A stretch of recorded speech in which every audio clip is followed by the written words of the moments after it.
Jadi bila kita cakap telur pindang tu, telur tahan lama. Sebab dia boleh tahan lebih 2 minggu, 3 minggu, 4 minggu, kadang 2 bulan, 3 bulan.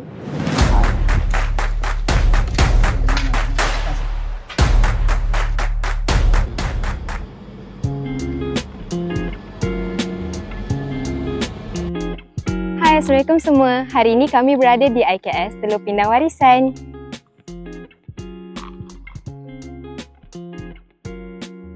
So, hari ini saya berada dengan Encik Abdul Jalil daripada IKS Telur Pindang Warisan. Encik, Assalamualaikum Encik. Waalaikumsalam. Encik boleh ceritakan sedikit tak latar belakang Encik dalam industri telur pindang ni? Alhamdulillah, selepas saya terlibat dengan bidang construction dan saya cuba beralih kepada bidang lain, jadi saya rasa telur pindang ni salah satu menu makanan yang perlu diketengahkan. Kalau kita tengok sehingga hari ni pun banyak orang yang tak mengenali telur pindang ni. Tempoh masa tu saya hampir 20 tahun lah dengan telur pindang. Jadi kenapa saya menceburkan tadi itulah, banyak jenis makanan yang ada. Jadi salah satu tadi itu yang tak dikomersialkan sehingga hari ini ialah telur pindang.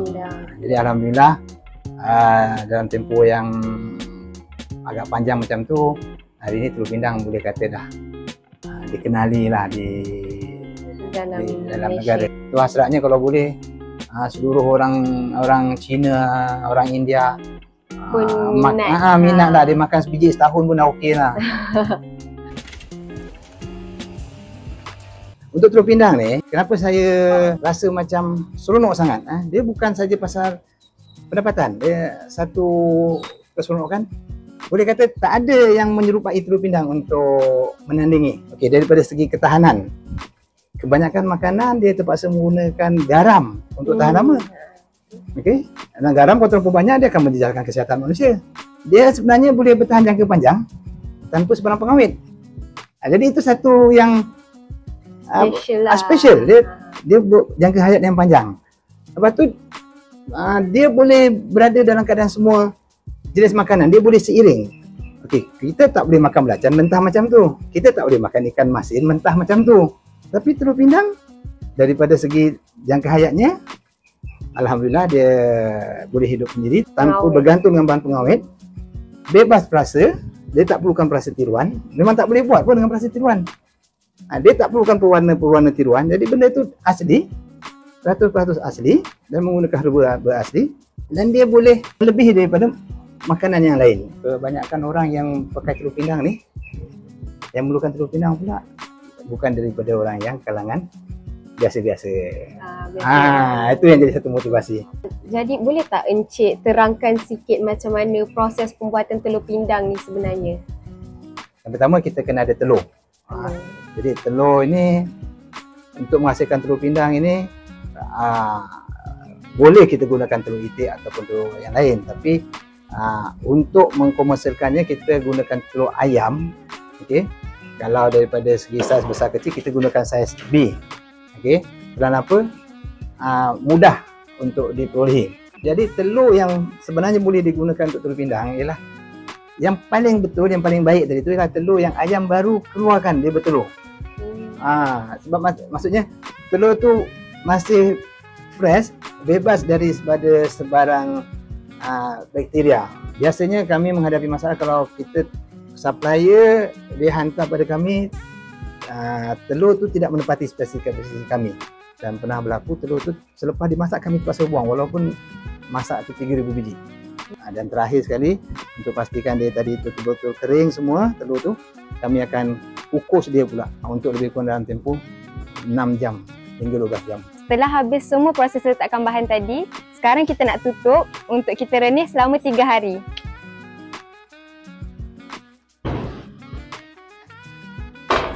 Jadi yang pertama tadi kita rebus, lepas tu kita kukus untuk jadikan dia betul-betul kering. Jadi telur pindang Melayu dia ialah telur tu bulat, betul-betul bulat.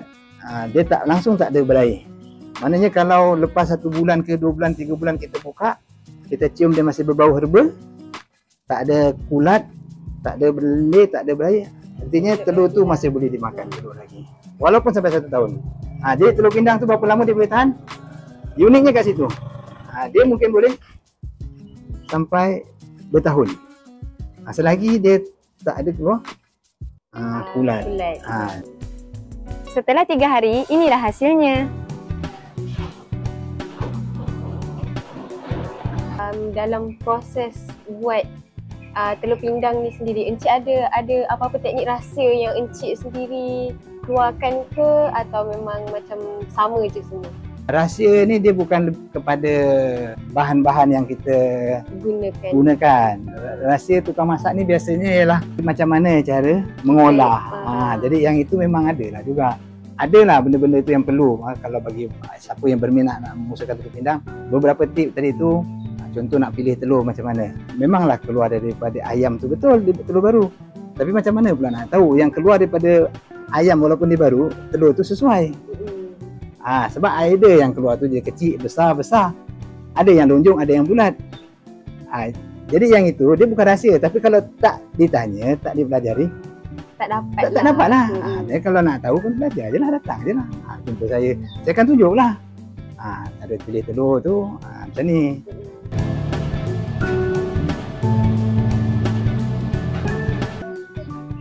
Jadi itulah sedikit sebanyak tentang IKS Telur Pindang Warisan kita. Encik Abdul Jalil, ada apa-apa kata-kata terakhir untuk kami?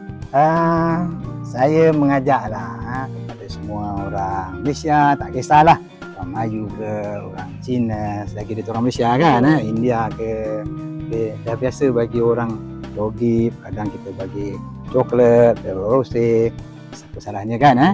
Kali ini kita tukarlah pula kepada telur pindang. Telur pindang pun warisan orang Malaysia. Kita tak kata orang Melayu saja, orang Malaysia. Sebab telur ni boleh dimakan semua orang.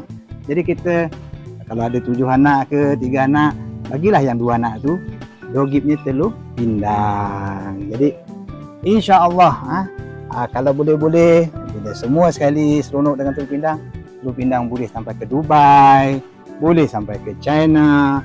Jadi produk Malaysia, warisan Malaysia boleh berada di seluruh dunia. Why not kan?